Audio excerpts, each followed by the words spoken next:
Hi friends, good morning. నా పేరు Srikanth. Particular ఈ క్లాస్లో వచ్చేసి క్యార్ క్యార్ యొక్క ఫంక్షన్ గురించి తెలుసుకుందాం. అంటే క్యారెక్టర్స్ని బేస్ చేసేసుకొని దాని నెంబర్ అనేది డిస్ప్లే చేస్తుంది. అంటే ఈ యాస్కీ కోడ్కి క్వైట్ ఆపోజిట్ అనమాట. మనం ఇక్కడ క్యారెక్టర్స్ అయితే ఇచ్చేసినాం అనుకో, ఆ క్యారెక్టర్ని బేస్ చేసేసుకొని మనకు లెటర్స్ అనేది డిస్ప్లే చేస్తుంది. సేమ్ యాస్కీ ఫంక్షన్కి ఆపోజిట్. చూడండి, ఎక్స్ప్రెషన్ ఏం చేయాలా, ఇంటీజర్స్లో ఇస్తే ఎక్స్ప్రెషన్ అనేది ఇంటీజర్స్లో ఇస్తే రిటర్న్ క్యారెక్టర్స్లో ఇస్తుంది. మనకు అక్కడ ఏంటి, క్యారెక్టర్లో ఇస్తే ఇంటీజర్స్లో ఇస్తుంది. ఓకే, ఈ ఫంక్షన్ చూసిన తర్వాత ఈ ఫంక్షన్ చూడండి. యాక్సీ కోడ్ అనేది ఇవ్వడం వల్ల మనకు 77 వచ్చింది కదా. ఇప్పుడు ఈ క్యారెక్టర్ 77 ఇచ్చేసి ఒకసారి ఎగ్జిక్యూట్ చేసేసినట్లయితే మనకు అక్కడ ఫస్ట్ లెటర్ అయితే ఏమని వచ్చింది, క్యాపిటల్ ఏం కదా, ఆ ఎం అన్న డిస్ప్లే చేస్తూ ఉంటుంది.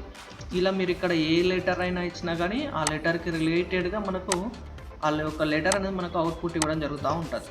ఓకే, సో ఈ విధంగా మనకు క్యార్ అనే ఫంక్షన్ ఉపయోగపడుతుంది. సో నా వీడియో కనుక మీకు నచ్చినట్లయితే తప్పకుండా మన లక్ష్మీ స్కిల్ సబ్స్క్రైబ్ అయ్యి మరిన్ని ఎస్కే క్లాసెస్ చూస్తూ ఎస్కే నేర్చుకోండి. Thank you friends, bye.